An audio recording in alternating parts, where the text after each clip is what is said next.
Good morning, students. Today discuss about మనం రెండు lessons చెప్పుకున్నాం. మనం నిన్నటి క్లాస్లో సార్ మనం 2 మార్క్స్ గురించి కూడా మనం డిస్కస్ చేసుకోవడం జరిగింది. మనం ఈ రోజు ఏం చెప్పుకున్నాం అంటే మనం ఎగ్జామ్ అంటే మీరు 6 చాప్టర్స్ కూడా ఫస్ట్ యూనిట్ మనకి మొక్కల్లో రవాణా ఆ లెసన్ నుంచి మనం 6 చాప్టర్స్ ఉన్నాయి. ఆ లెసన్ నుంచి మనం ఆ యూనిట్ నుంచి ఫస్ట్ యూనిట్ నుంచి ఎన్ని చాప్టర్స్ ఉన్నాయి మనకి 6 చాప్టర్స్ అనేవి ఉన్నాయి. మనకి 6 చాప్టర్స్ కూడా మనకి ఏంటంటే మనకి అందులో నుంచి మనకి మనం టాపిక్స్ అన్ని కూడా మనం కవర్ చేసుకున్నాం. మనం అంటే 2 మార్క్స్ కవర్ చేసుకున్నాం, 4 మార్క్స్ ఎస్ఐస్ కూడా ఏవేవి ఇంపార్టెంట్ అన్ని టాపిక్స్ కూడా మనకి కవర్ అయ్యేటట్టు చూసుకున్నాం.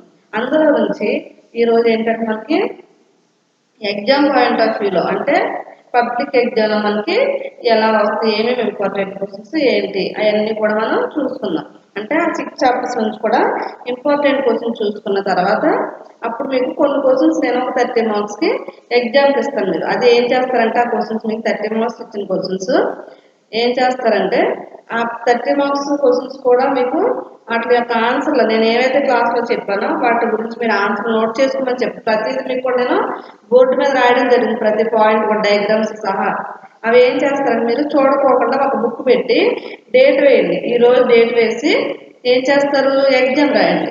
ఎగ్జామ్ రాసిన తర్వాత మీకు ఆఫ్లైన్ స్టార్ట్ అయిన తర్వాత నేను అది మీకు కరెక్షన్ చేసి మళ్ళీ ఒకసారి మీ దగ్గర నేను ఒకవేళ అడగడం చూడకుండా రాయించడం కానీ మళ్ళీ ఒకసారి చూస్తాను. ఒకసారి మీరు అవన్నీ కూడా మీరు చూడకుండా రాయండి బుక్ మీద. ఎగ్జామ్లో మీకు కొన్ని క్వశ్చన్స్ ఇస్తాను ఈ లెసన్ నుంచి మీకు.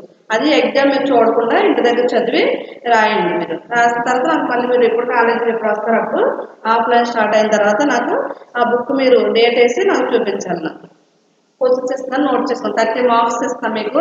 ఫస్ట్ యూనిట్ నుంచి మన పబ్లిక్లో మనకి 28 మార్క్స్ ఉంటాయి. అందుకే ఈ యూనిట్ మనకి బాగా ఇంపార్టెంట్. ఫస్ట్ యూనిట్లోనే ఓన్లీ మనకి టోటల్ మనకి 60 మార్క్స్ ఎగ్జామినేషన్లో మనకి యూనిట్ నుంచి ఎన్ని వస్తాయి, మనకి 28 మార్క్స్ వస్తాయి. మనకి స్కోరింగ్ సబ్జెక్ట్ మనకి అన్ని ఈచ్ అండ్ ఎవ్రీ ప్రతి పాయింట్ కూడా మనం ఈ ఫస్ట్ యూనిట్ నుంచి మనం అన్ని చదువుకోవాల్సి వస్తుంది. చూడండి మీకు కొన్ని క్వశ్చన్స్ ఇస్తాను. ఫస్ట్ టాపిక్ ఏమి మనకి ఎగ్జామ్.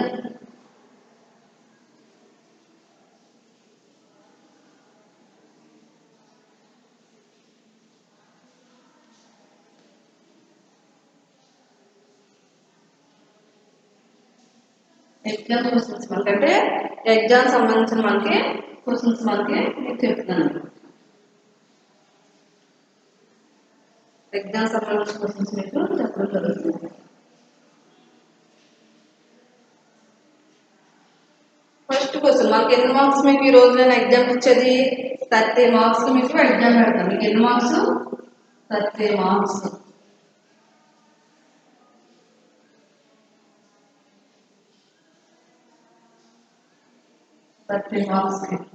ఫస్ట్ మనకి 2 మార్క్స్ కోసం చూసుకున్నాం.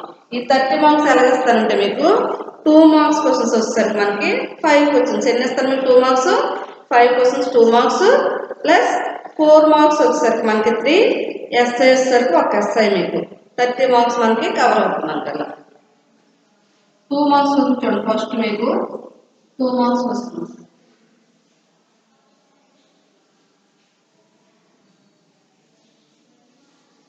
ఏం చెప్తున్నా మీకు 2 మార్క్స్ కోసం చెప్తున్నా. ఫస్ట్ క్వశ్చన్ వచ్చేసరికి 2 మార్క్స్ కోసం వచ్చేసరికి ఫస్ట్ క్వశ్చన్ వచ్చేసరికి ఫస్ట్ యూనిట్ నుంచి ఇస్తున్నాం మీకు. చూడండి ఫస్ట్ చాప్టర్ ఎపోక్లాస్ట్ అండ్ సింప్లాస్ట్ మధ్య తేడా. ఎపోక్లాస్ట్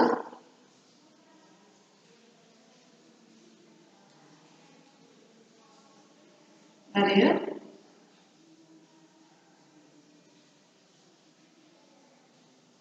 సింప్లాస్ట్.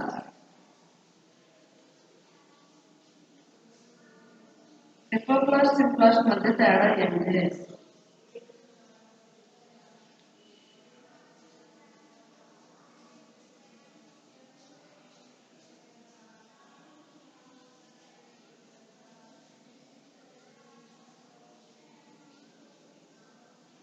నెక్స్ట్ క్వశ్చన్ వచ్చేసరికి నెక్స్ట్ క్వశ్చన్ ఏం రాస్తారు మీరు? మనకి ఏం చెప్పాను మీకు అందులోనే ఎపోక్లాస్ట్ గురించి చెప్తున్నాను, సింప్లాస్ట్ గురించి చెప్తున్నాను ప్లస్ ఇంకో నెక్స్ట్ క్వశ్చన్ వచ్చేసరికి బోల్టింగ్ అంటే ఏమిటి? బోల్టింగ్ అంటే ఏమిటి? దాని యొక్క బోల్టింగ్ ఏ హార్మోన్ కలుగజేస్తుంది?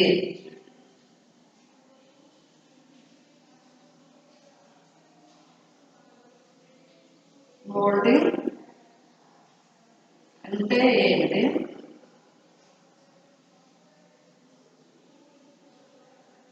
మోల్డింగ్ ఏ హార్మోన్ కలుపు చేస్తుంది?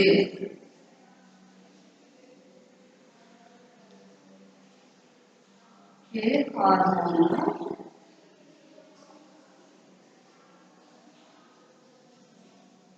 కలుగ చేస్తుంది?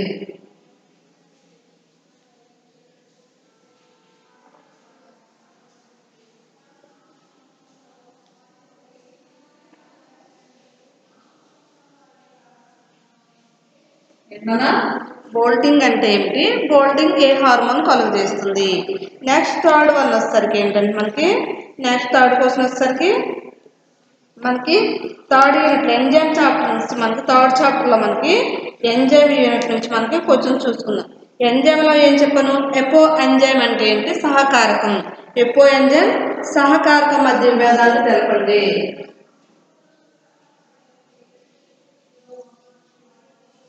ఎపో ఎంజైమ్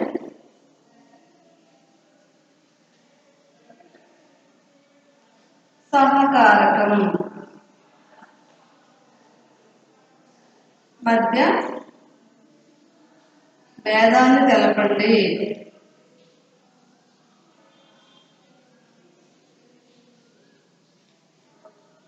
మధ్య భేదాన్ని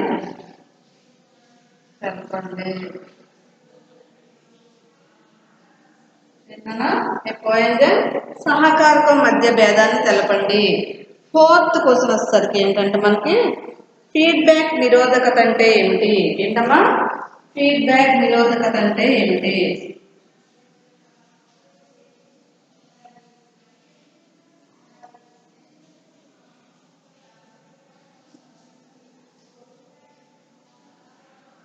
ఫీడ్బ్యాక్ నిరోధకత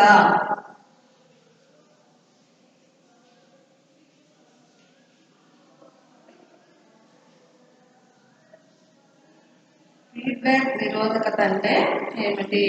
ఫిఫ్త్ వన్ వచ్చేసరికి నీటి శక్మం అంటే ఏమిటి? నీటి శక్మం. నీటి శక్మం అంటే ఏమిటి?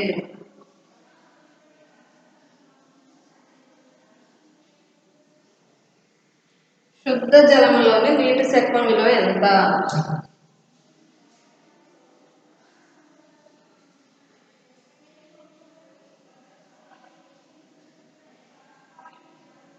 శుద్ధ జలంలోని నీటి శక్మం విలువ ఎంత?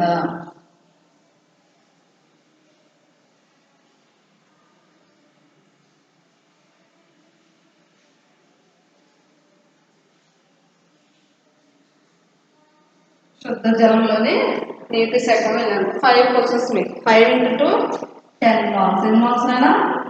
5 into 2 10 మార్క్స్.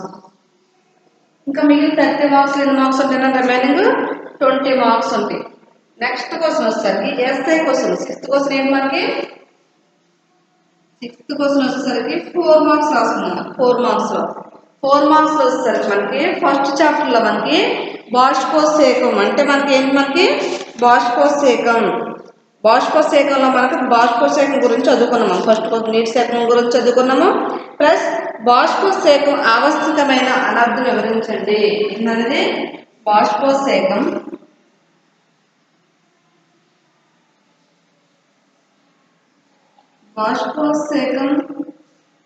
ఆవశ్యకమైన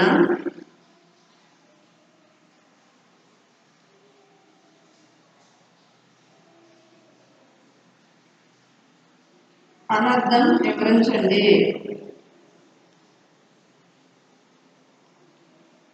ఆవశ్యకమైన అనర్థం వివరించండి.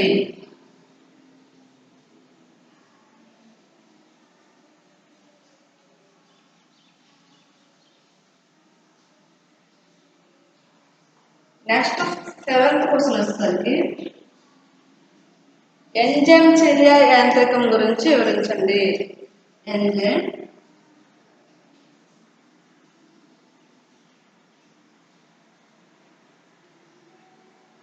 చర్య యాంత్రికాన్ని వివరించండి.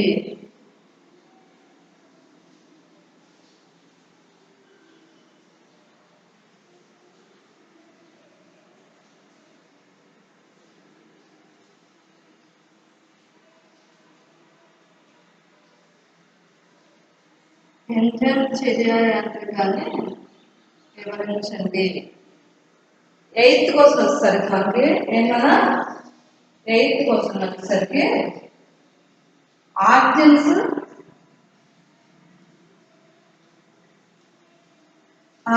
గురించి వివరించండి.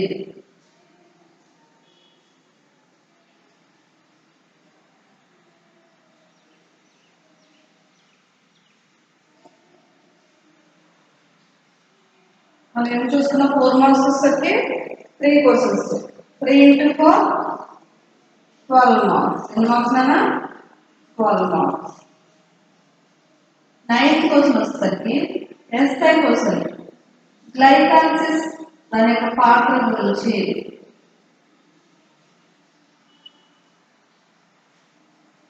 గ్లైకాలసిస్ ను వచ్చి వివరించండి.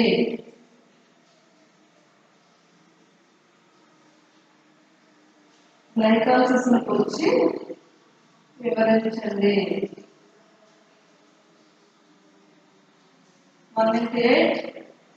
8 మార్క్స్.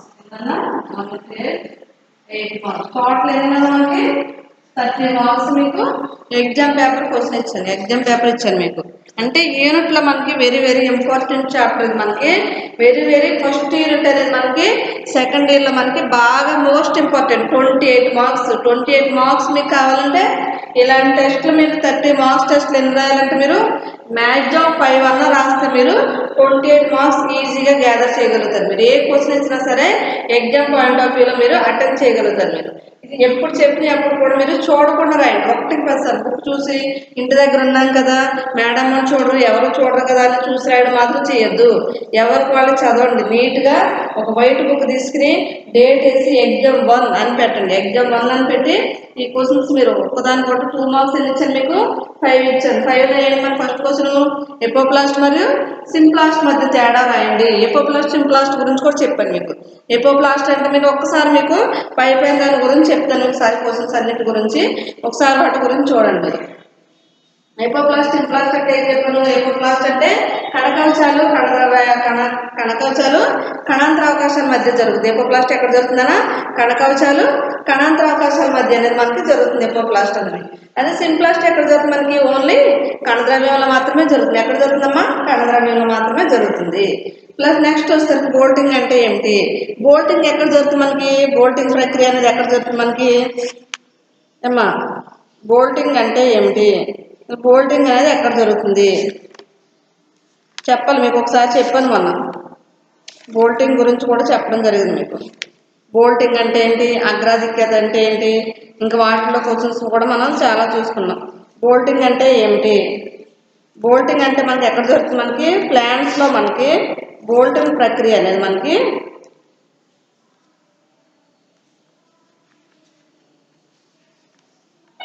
తర్వాత వచ్చేసరికి ఎపో ఎంజైమ్ సహకారకం ఉంది. ఎపో ఎంజైమ్ అంటే ఏంటి? మనకి ఒక సంపూర్ణ ఎంజైమ్ అంటే ఏంటి? మనకి ఒక సంపూర్ణ ఎంజైమ్ నుండి ప్రోటీన్ భాగం. ఎపో ఎంజైమ్లో ఏముంటుంది? మనకి ప్రోటీన్ భాగం అనేది ఉంటుంది. అదే సహకారకంలో ఏముంటుంది? ప్రోటీన్ అనేది ఉండదు. మనకి ఏముంటుంది నాన్న? సహకారకంలో ప్రోటీన్ అనేది ఉండదు. అర్థమైంది కదా? ప్రోటీనేతర భాగాన్ని ఏమంటారు? మనకి సహకారకం అంటారు.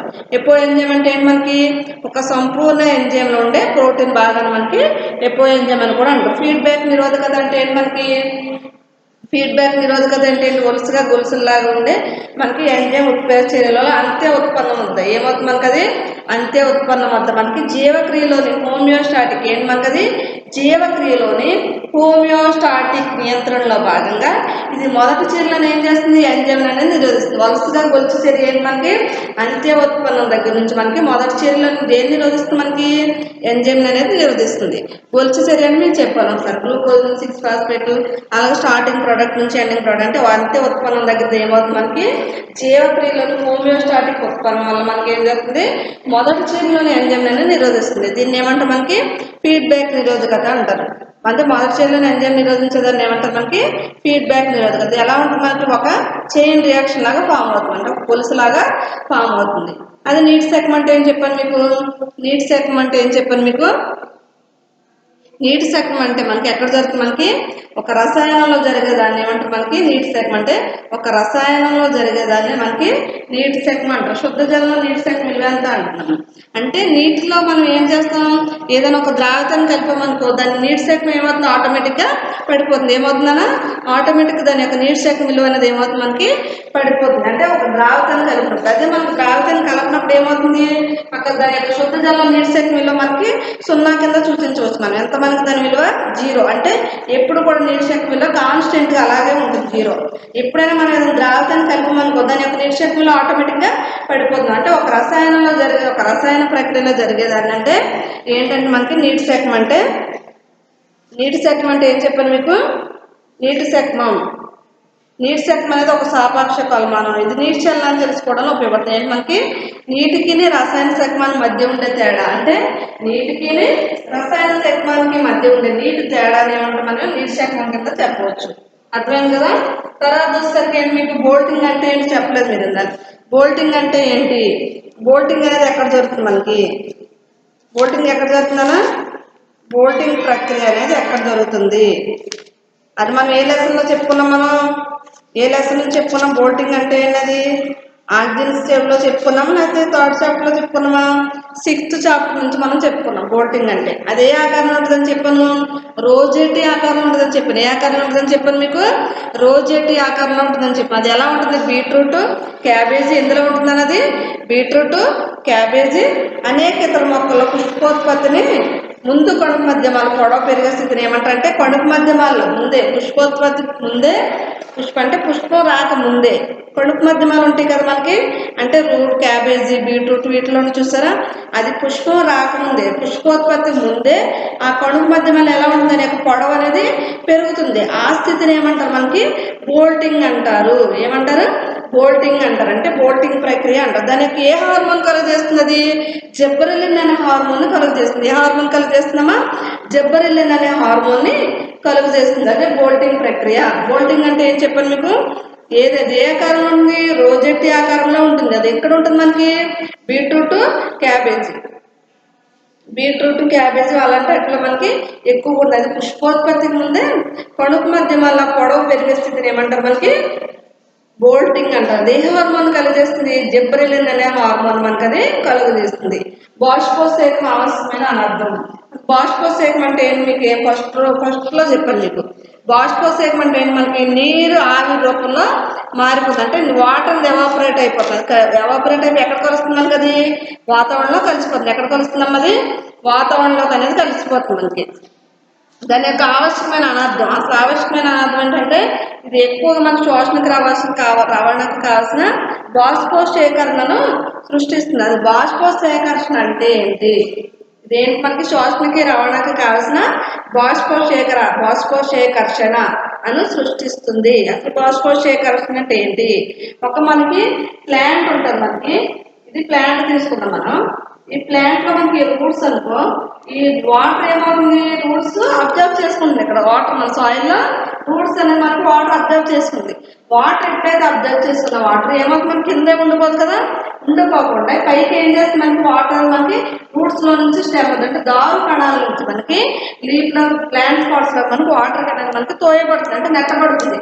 దాన్ని ఏమంటారు మనకి బాష్పోత్సేకరణ అంటారు. ఏమంటారు దాన్ని అంటే నీటిని అనేది మనకి కింద నుంచి పైకి తోయబడుతుంది, అంటే ఆకర్షించుకుంటుంది. నీరు బిందువులను ఏమవుతుంది ఎప్పుడు కూడా ఆకర్షించుకునే గుణం ఉంటుంది, అంతేగాని వికర్షించుకో. నీరు ఎప్పుడు కూడా మనకి నీటి బిందువులు అనేది ఆకర్షించుకుంటుంది, అది కింద నుంచి పైకి తోయబడుతుంది. దాన్ని ఏమంటారు మనకి బాష్పోత్సేకరణ అంటారు.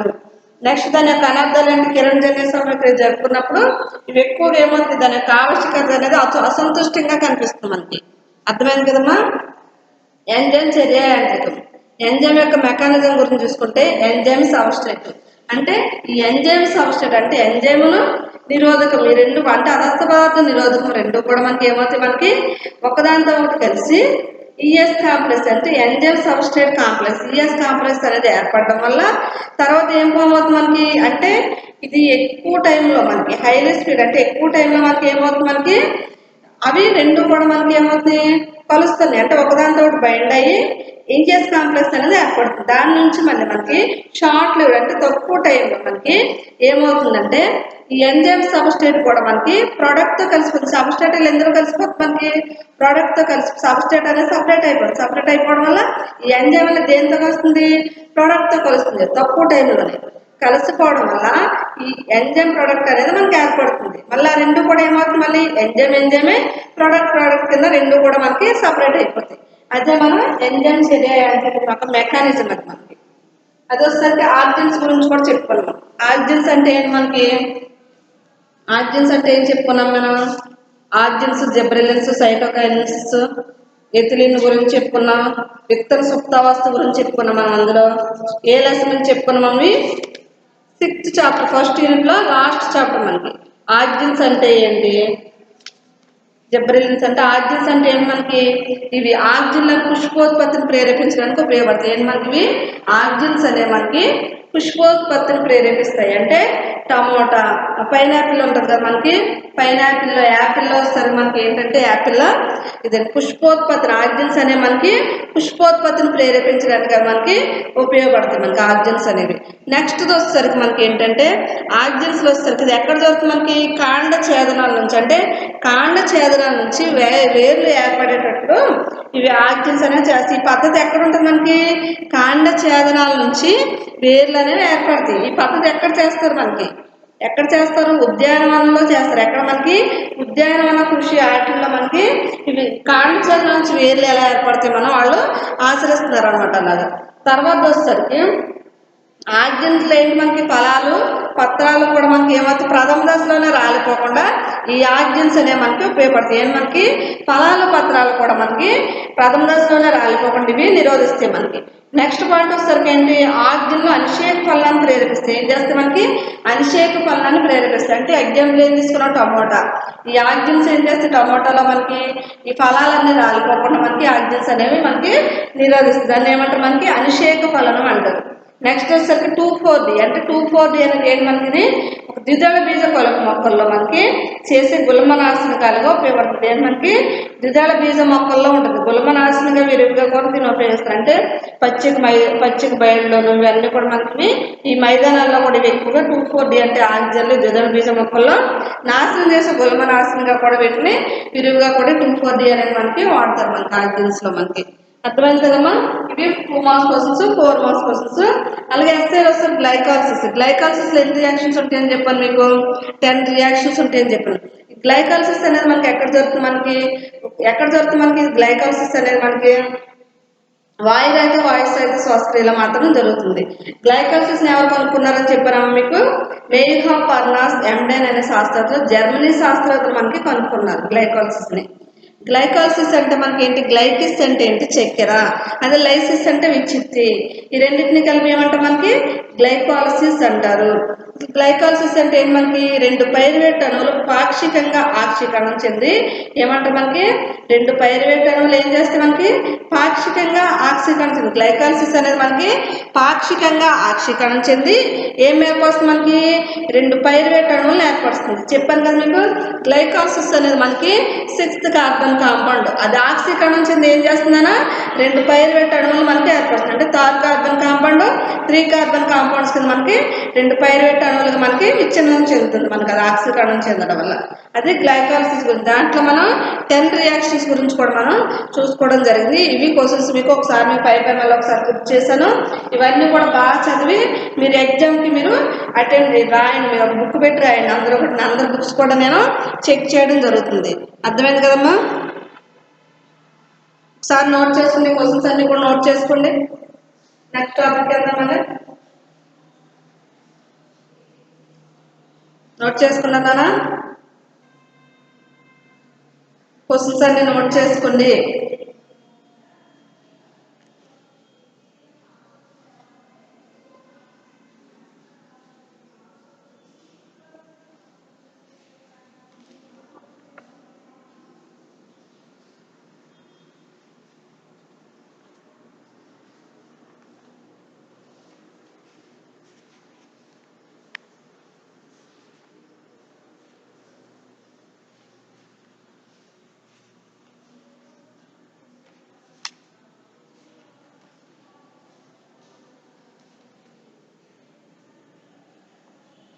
రబ్ చేసేస్తానమ్మా.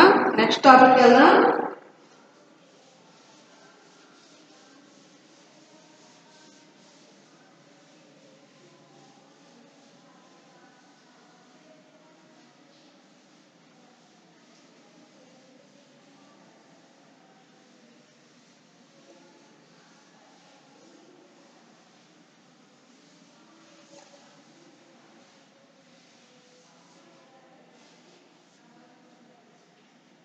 నెక్స్ట్ టాపిక్ వచ్చేసరికి మనకి చక్రీయ పాస్పర్లేషన్, అచక్రీయ పాస్పర్లేషన్. చక్రీయ పాస్పర్లేషన్ అంటే ఏంటి, అచక్రీయ పాస్పర్లేషన్ అంటే ఏంటి?